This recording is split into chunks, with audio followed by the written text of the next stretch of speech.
अस्सलाम वालेकुम।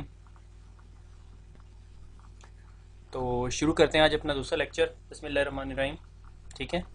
तो ये मैंने नीचे प्रेजेंटेशन के नीचे जो सा है ब्लॉग का एड्रेस भी डाल दिया, ताकि आप लोगों को कोई भी अपडेट्स ढूंढनी हो तो you can just go on to the blog और आपको इन्फॉर्मेशन मिल जाएगी वहाँ से। ठीक है। तो मैं कोशिश कर रहा हूँ कि उसके साथ साथ फॉरम भी ऐड कर दूँ। अगर किसी को कोई भी क्वेश्चन है तो वीडियो के नीचे डाल दें। तो मैं एक्चुअली कोशिश करता हूँ कि दिन में एक या दो दफ़ा ब्लॉग को विज़िट कर लूँ। तो अगर आपके कोई भी कंसर्न्स हैं तो मैं कोशिश करूँगा कि आंसर कर लूँ उन्हें। तो स्टार्ट करते हैं। कैरेक्टरिस्टिक्स ऑफ द नेटवर्क पहले हमने पढ़ लिया कि नेटवर्किंग क्या है, लैन क्या है, वैन क्या है, टोपोलॉजी है। और उसके बाद फिर हम लोगों ने एक केबलिंग को भी थोड़ा सा टच किया। ईथरनेट केबल हमने पढ़ी। ईथरनेट केबल के अंदर मेनली ट्विस्टेड पेयर केबल को टच किया, cross over, straight through and roll over cable. अगर आपको याद नहीं है तो दोबारा पढ़ लो लेक्चर, कोई मसला नहीं है। तो अब नेटवर्क समझ आ गया। जब एक या एक से ज़्यादा कंपोनेंट्स को हम ऐड अप करते हैं तो वो एक नेटवर्क कहलाता है। ठीक है। तो इसके अंदर अब आ गया है नेटवर्क की करेक्टरिस्टिक्स, नेटवर्क की खासियतें। ठीक है। सबसे पहले खासियत जो एक अच्छे नेटवर्क के अंदर होनी चाहिए वो है स्पीड। ठीक है। कि नेटवर्क की स्पीड अच्छी होनी चाहिए। स्पीड का अब आप लोगों को सबको पता है कि अब कोई भी अपने घर के अंदर जो है मॉडेम से इंटरनेट नहीं यूज़ करता। अगर आप मॉडेम यूज़ कर रहे हो और ये मेरी वीडियो सुन रहे हो तो मुझे लग रहा है कि आप लोग कोई घंटा 2 घंटा लगा के तो उसे बफर करते होगे। ठीक है। तो how fast data can transmit over the network, के नेटवर्क पे कितनी स्पीड से डाटा ट्रेवल कर सकता है। ठीक है। लाइक अगर मैंने एक एक नोड ए है और नोड बी दूसरी नोड है जो पाकिस्तान में दो डिफरेंट सिटीज़ में पड़ी हुई है, तो उनके दरमियान अगर मैंने डाटा ट्रांसफ़र करना है लाइक 1 GB 1 GB, और एक कनेक्शन जो है उस डाटा को 1 घंटे में ट्रांसफ़र करता है और एक कनेक्शन जो है 15 मिनट में ट्रांसफ़र करता है, तो ऑब्वियस है कि जो 15 मिनट में ट्रांसफ़र करता है वो नेक्स्ट कनेक्शन जो है वो फास्टर है। ठीक है। नेटवर्क के अंदर हर चीज़ स्पीड नहीं होती। उसके अलावा बहुत सारे कंपोनेंट होते हैं जो अब हम डिस्कस करने लगे हैं। स्पीड के बाद जो दूसरा कंपोनेंट आता है वो कॉस्ट है। ठीक है। अब नेटवर्क की कॉस्ट क्या होती है? नेटवर्क को इंस्टॉल करना, उसको मेंटेन करना और उसके बाद उसके अंदर कोई अपग्रेडेशन करना कितना आसान और सारा कुछ। मसलन मैं एक चाइना से राउटर लेकर आता हूँ या चाइना से एक स्विच लेकर आता हूँ, वो उठा के लगा देता हूँ नेटवर्क में, बहुत सस्ता हो गया। ठीक है। मुझे शायद वो 500 रुपये में मिल जाए। उसको चलाएगा कौन? उसको पाकिस्तान से कोई इंजीनियर नहीं मिलेगा, फिर आपको चाइना से कोई चीना उठा के लेकर आना पड़ेगा जो उसकी स्पेसिफिकेशंस या उसके मैनुअल्स पढ़ सके, अगर वो चीज़ ही चाइनीज़ में है। तो आपने कोई ऐसी प्रोडक्ट नहीं लगानी। मैं ये नहीं कह रहा कि चाइनीज़ चीज़ ना बाय करें, मैं ये कह रहा हूँ कि आप हमेशा वो प्रोडक्ट बाय करें, वो इंफ्रास्ट्रक्चर इंस्टॉल करें, वो प्रोडक्ट लगाएं जो ईजी टू मेंटेन हो। ये ना हो कि आपको अगर उस पोर्ट के ऊपर एक उस स्विच के ऊपर एक पोर्ट एनेबल करनी पड़े तो आपको कोई 20 कमांडें देनी पड़े। ठीक है। Easy to maintain. ठीक है। इस चीज़ के लिए एक टर्म यूज होती है TCO, total cost of ownership, के नेटवर्क की टोटल कॉस्ट ऑफ ऑनरशिप कितनी होगी। अगर आपने कोई एक ऐसी टेक्नोलॉजी लगा दी अपने नेटवर्क में जिससे आपका नेटवर्क तो बहुत फास्टर हो गया, मगर उस टेक्नोलॉजी को चलाने के लिए आपको कोई 10 बंदे रखने पड़ रहे हैं तो बहुत मुश्किल है आपके लिए, तो कॉस्ट बढ़ जाएगी। तो कॉस्ट की बहुत सारे फैक्टर्स होते हैं जिसपे जो एवेल्यूएट होते हैं। ठीक है। कि अगर आपने एक नेटवर्क लगाया, आपने देखना है यार इस नेटवर्क में 500 हज़ार रुपये और लगा के मैं इसको ऐसा ना बना दूँ कि अगर फ्यूचर में मुझे 100 यूज़र और ऐड करने पड़े तो मैं कर लूँ। ठीक है। तो ये सारे फैक्टर जो हैं वो कॉस्ट में इंक्लूड हो जाते हैं। हम ज़्यादा डिस्कस नहीं करते इस चीज़ को, सिस्को से बहुत कम क्वेश्चन भी आएंगे। सिक्योरिटी, नेटवर्क कितना सिक्योर है। ठीक है। सिक्योरिटी इस टाइम दुनिया के अंदर जो है ना सबसे बड़ा इशू बना हुआ है। ठीक है। लोगों को पता भी नहीं होता और वो सिक्योरिटी को वाइड भी कर रहे होते हैं, मिस यूज़ हो रही होती है सिक्योरिटी।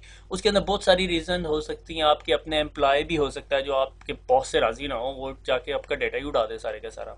ठीक है। ये भी सिक्योरिटी के अंदर आता है। फिजिकल सिक्योरिटी, जहाँ हम सिक्योरिटी गार्ड रखते हैं, वो भी आता है।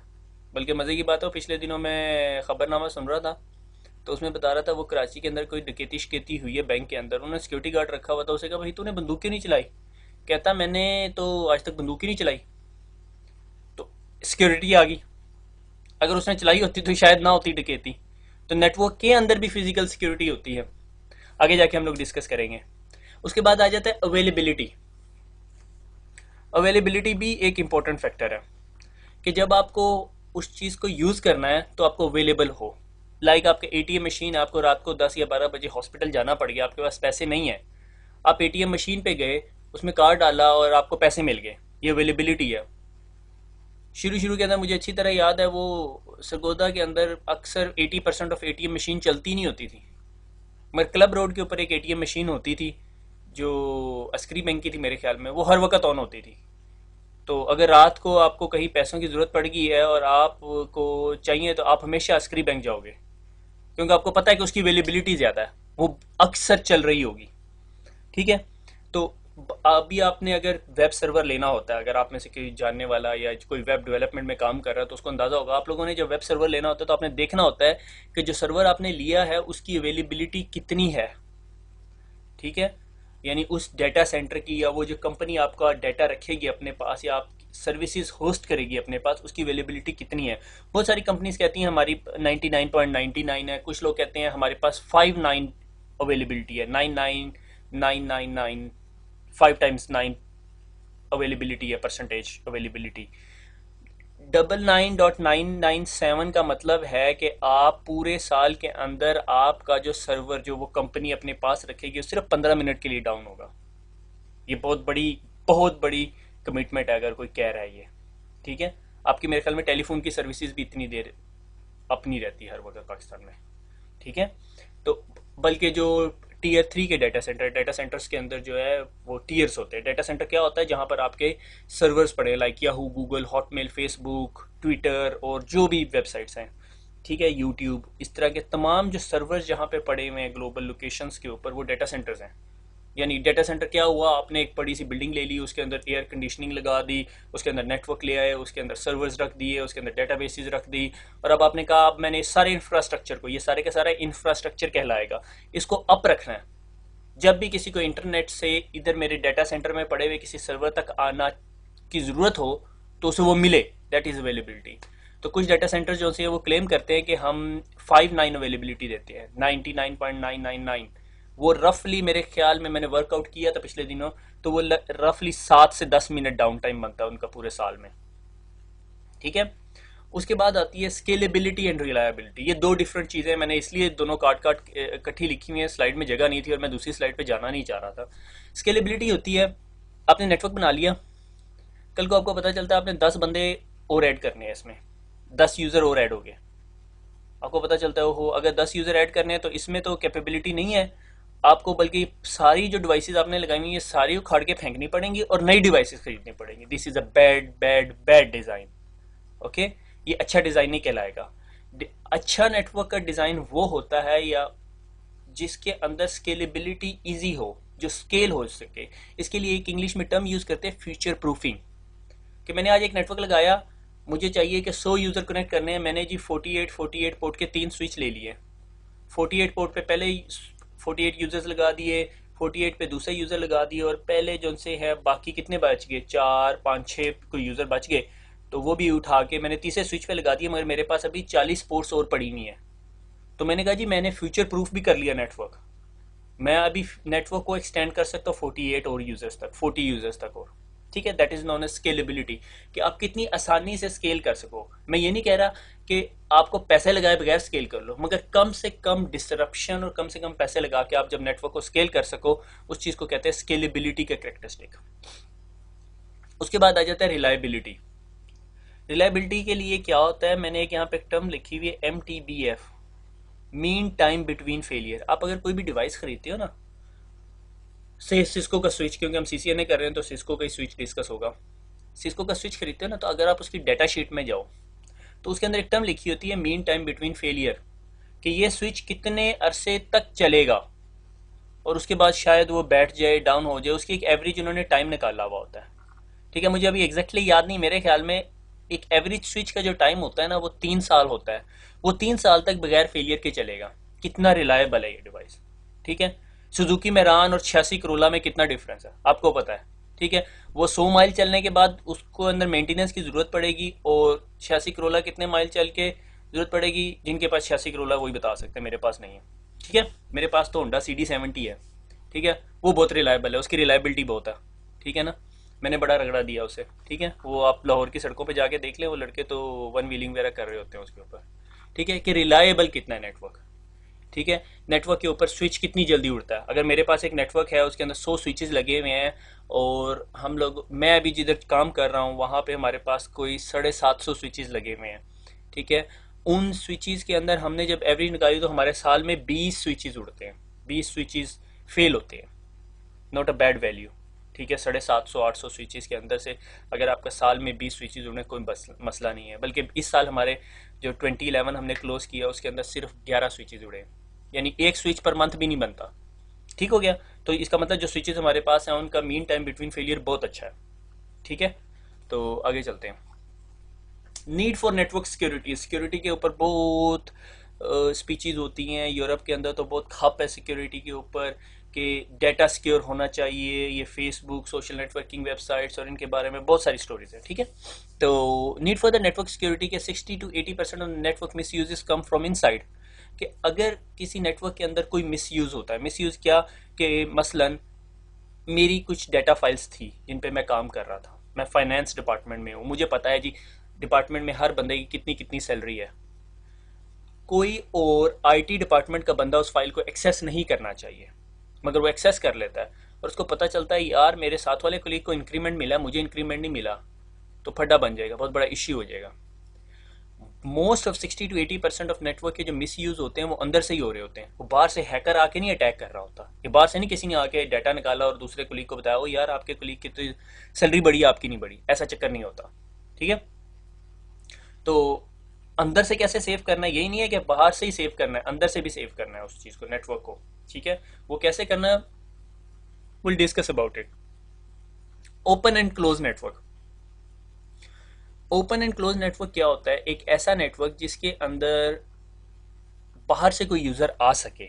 लाइक एक ऐसा नेटवर्क जो इंटरनेट से कनेक्टेड है, और इंटरनेट एक ऐसी जगह है जहां से कोई भी बंदा कहीं पर भी जा सकता है। Internet is open network. ठीक है, तो ऐसा नेटवर्क जिसमें पब्लिक नेटवर्क कनेक्टेड हो। अब मैं इंटरनेट की जगह एक टर्म यूज करूंगा, पब्लिक नेटवर्क।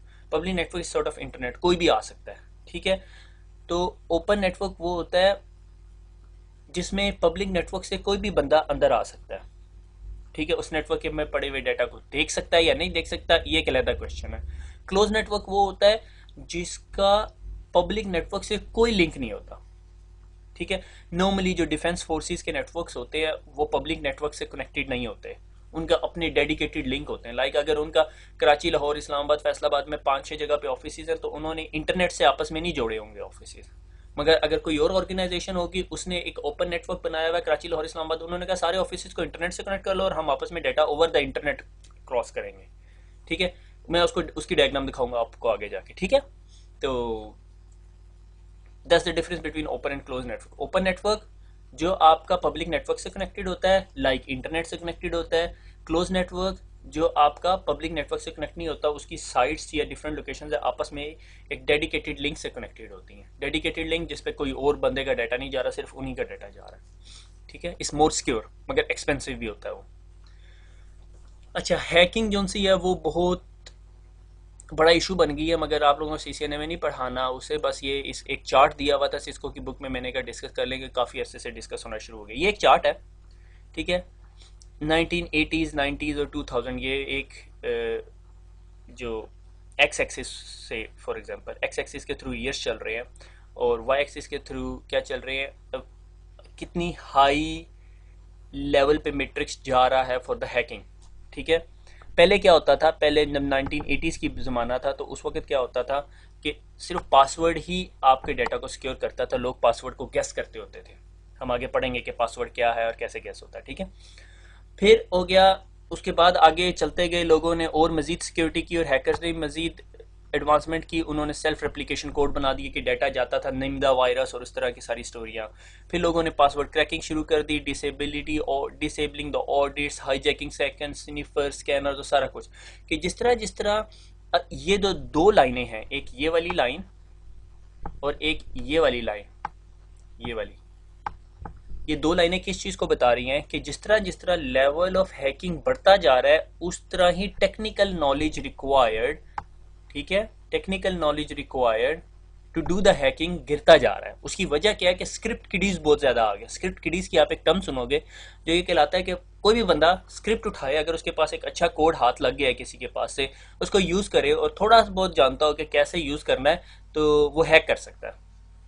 एक बुक है, इंग्लिश में है, अभी आप सीसीएनए पढ़ लो, बड़ी बात है। बुक का नाम है कुकूज एग।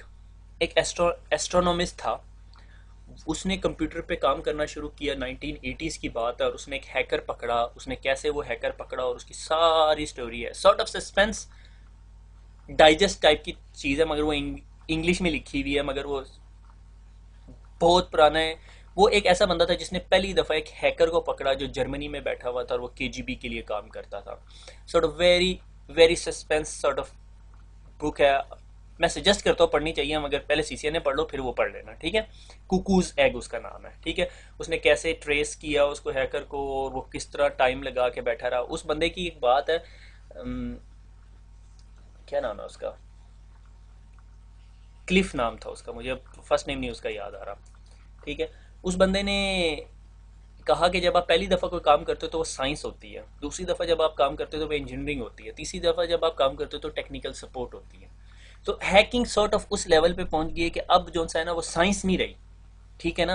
अब वो तकरीबन हर एक बंदा कर रहा होता है। लाइक वायरलेस का वेब क्रैक हो गया, कोई भी बंदा कर सकता है, ठीक है। छोटे बच्चे को दे दो कीबोर्ड माउस पकड़ा के, और सॉफ्टवेयर टूल्स बहुत सारे मार्केट में पड़े, कोई भी यूज़ करो, आप खोल सकते हो उसको, ठीक है।